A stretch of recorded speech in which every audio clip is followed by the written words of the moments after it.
XIX amžiaus viduryje Lentvario dvarą įsigijo Juozapas Tiškevičius. Netrukus čia išdygo romantizmo epochos neogotikai būdingi dvaro rūmai. Aplinkui buvo įrengtas Eduard André suprojektuotas parkas, pastatytas vielos ir vinių fabrikas.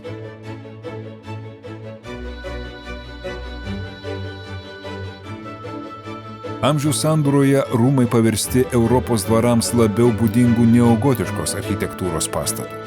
Pagrindinis akcentas – grakščių formų šešiaaukštis bokštas. Netinkuotame fasade šviesia spalva akcentuoti rustai, langų apvadai, karnizai atspindi XIX amžiaus antrosios pusės Beniliukso šalių bei Anglijos istoristinės tradicijas. Neogotikinės formos ryškiausiai matomos priekinio fasado centrinėme rizalite ir jo dekoratyviuose elementuose. Virš centrinio įėjimo kabo bareljefai su Tiškevičių ir Liubomirskių herbais. Kiti rūmų rizalitai paįvairina rūmų architektūrinę kompoziciją. Vienas įdomiausių statinių – masyvių formų vandens bokštas. Utilitarios architektūros pastatas, dekoruotas gotikinių formų arkatūra bei pinakliais, susišaukia su rūmų išvaizda.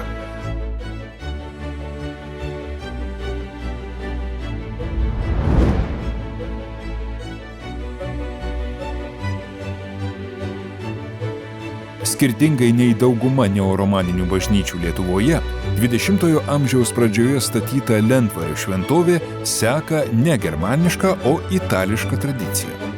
Ja grafų Tiškevičių užsakymu suprojektavo italas Orsiono Bonži pagal senųjų Lombardijos bažnyčių pavyzdį. Pastate dominuoja užapvalinti langai, apvalūs langeliai ir romaniškų formų arkatūros, o bokšto viršuje ir apsidėje matome romanikoje paplitusi 3 segmentų langų motyvą. Šventovės portalai sumūryti iš tašyto akmens blokų. Nors interjeras nutolęs nuo pirminio projekto, architektūrinės formos ir čia sukuria romaniką.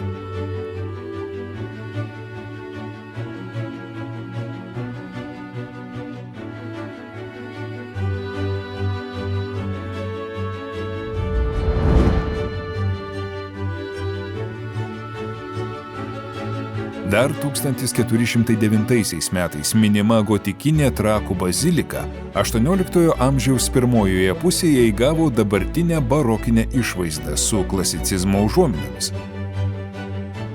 Gotiką mena tik pastato planas ir laiptuoti kontraforsai. Zakristiją ir apsidę jungiančiame kampe matome atidengtą autentišką mūro fragmentą su gotikiniu raštu. Vėliausiai atsiradę bokštai jau paveikti klasicizmu, tačiau tarp jų įsispraudęs frontonas barokinių formų. Viduje galima pamatyti senąsias profiliuotų plytų konstrukcijas ir 15 amžiaus bizantiškojo stiliaus freskas.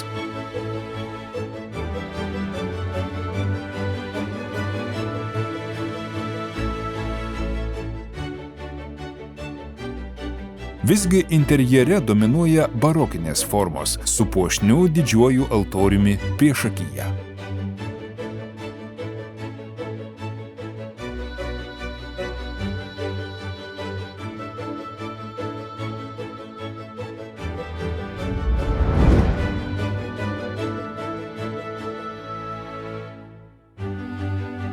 Senųjų Trakų bažnyčios siluetas artimas vienuolynui, ką išduoda L formos planas.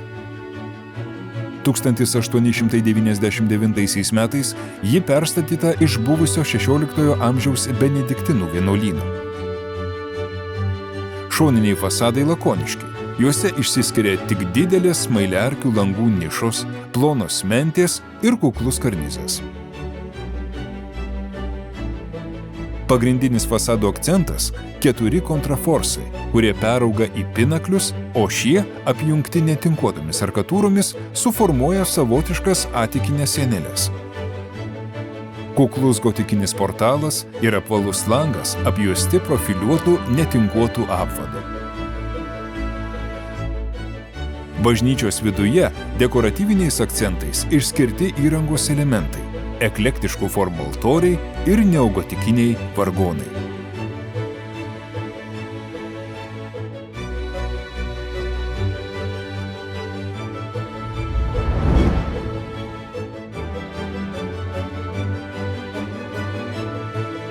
1829 metais vietos dvarininkų Šetkevičių pastatyta Onuškio bažnyčia – klasicizmo architektūros pavyzdys, kuriame tinkuotos plytos derinamos su smulkių akmenų mūru.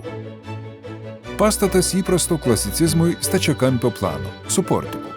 Neįprastai plonos kolonos kontrastuoja su plačiais kapiteliais ir keturkampiais piliastrais. Nišose įkomponuotos evangelistų skulptūros užuomina į Vilniaus katedrą.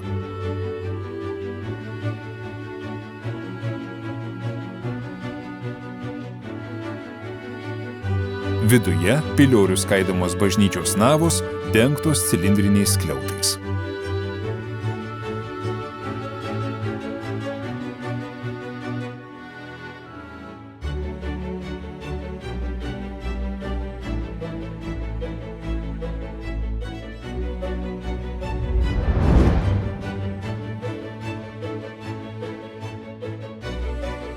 Ant nedidelės kalvos tarp automagistralės ir geležinkelio stovi eklektiškos architektūros Rykantų bažnyčia. Nors esama nemažai gotikos elementų, ši šventovė įdomi kaip reto Lietuvoje renesanso stiliaus pavyzdys. Kaip ir dauguma renesansinių šventovių, Rykantų bažnyčia susijusi su reformacija. Ją evangelikų reformatų bendruomenė 16 amžiuje pastatė šių žemių valdytojai. Tai viena pirmųjų trinavių halinių bažnyčių Lietuvoje neturinti bokšto. Gotikinę konstrukciją atspindi stambūs kontraforsai ir smailiaarkiai langai. Griežtų formų frontonas, masyvus karnizas, užapvalintos ir stačiakampės nišos, piliastrai, jau vėlesnio stiliaus elementai. Freska vaizduojanti Šventą Jurgį atsirado bažnyčiai atitekus katalikams. Kryžminių skliautų konstrukcijas laiko 2 eilės kolonų, o interjerą papildančios barokinės freskos datuojamos 17 amžiumi.